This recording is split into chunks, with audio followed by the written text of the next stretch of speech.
अस्सलाम वालेकुम नाज़रीन, मैं हूं लंदन से अमजद चौधरी। अगर आपको यहाँ जहाज़ों का आना जाना की आवाज़ आए तो उसके लिए मैं माजरत ख्वाह हूं। खबर बड़ी इंपॉर्टेंट है कि काजी साहब जिनके बारे में जब वो जस्टिस थे तो कहा जाता था कि वो स्टैब्लिशमेंट और इस तरह के दीगर जो महकमे हैं उनके खिलाफ बड़ी सख्त रिजर्वेशन देते हैं, रिमार्क्स देते हैं। आज वो दोबारा क्रीज से बाहर निकल कर खेले हैं और क्या खेले हैं, लेकिन उसके अंदर उन्होंने बहुत सारे लोगों को नाहक भी जो है वो गलत शॉटें भी मारी हैं। वो भी हम आगे चल के आपको बताएंगे। हमारी नज़र में वो बड़ी गलत बात है। लेकिन काजी साहब ने कहा क्या है ये जरा सुनिए। काजी साहब ने कहा कि इस मुल्क को ब्यूरोक्रेट्स और जनरल ने टेक ओवर कर लिया है। आपको यकीन नहीं आ रहा होगा, जी हाँ, ये रिमार्क्स हैं काजी साहब के।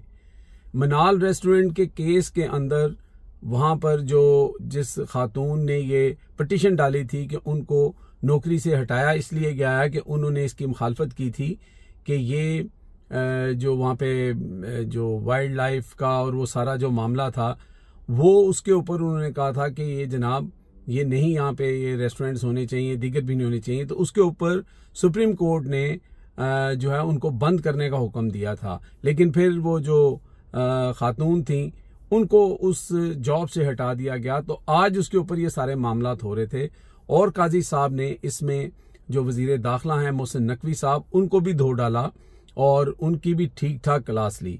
वहाँ पे उन्होंने कुछ जो सेक्रेटरी थे उनको बुलाया, कुछ और जो ब्यूरोक्रेट्स थे उनको बुलाया। तो वहाँ पे एक ब्यूरोक्रेट जो थे वो 22वें ग्रेड के थे। जब उनसे पूछा गया कि भाई आपने ये फैसला किया है, आपने ये फैसला कैसे कर दिया, क्या रात को सोए और सुबह उठ के फैसला कर दिया? तो उन्होंने कहा सर मैं जो हूँ 22वें ग्रेड का जो ब्यूरोक्रेट्स हूँ और मैं सीनियर ब्यूरोक्रेट्स हूँ। तो उन्होंने कहा कि क्या फिर रात को आपको आपकी बीवी ने कहा तो सुबह उठ के आपने फैसला कर दिया? इतना पर्सनल होके काजी साहब ने रिमार्क्स दिया जिसके ऊपर बहुत सख्त तनकीद हो रही है कि हर इंसान की इज्जत होती है, हर इंसान का एक रुतबा होता है। आप केस के ऊपर बात कर रहे हैं लेकिन काजी साहब इस हद तक गुस्से में थे। अब यहाँ पर जो है ना बात यह है कि ये अचानक हुआ क्या। तो वो इंडिया का एक गाना था कि ये क्या हुआ, कब हुआ, क्यों हुआ,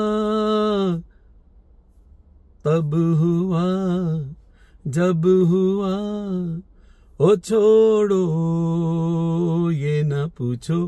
बस यहाँ तक कि मैं कहूँगा। बहुत सारे लोग कुछ दोस्ती की बात कर रहे हैं, बहुत सारे लोग ये कह रहे हैं कि काजी साहब को शायद ये साइन नजर आ गए हैं कि एक्सटेंशन का मामला जो है वो खटाई में पड़ गया है और काजी साहब दोबारा उसी तरह के इनकलाबी फैसले देकर वो जो मामलात उनके ऊपर जो ट्रोलिंग होती है, जो लोग पीटीआई वाले कहते हैं, उसको शायद उस असर को ज़ाइल करना चाहते हैं। लेकिन मेरा ख्याल है कि काफ़ी देर हो चुकी है। इसके अलावा बहुत सारे जो डिटेल इसकी गुफ्तगू है और जो डिटेल बात है वो आपको जितने भी कोर्ट रिपोर्टर हैं वो इसके ऊपर वीडियोस कर रहे हैं, उनकी वीडियोस ज़रूर देखें।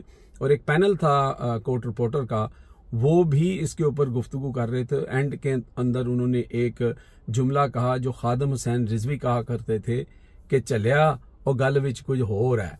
अब आप ये ढूंढें कि गल क्या है। लगता यह है कि काजी साहब का चैप्टर जो है वो क्लोज होने जा रहा है।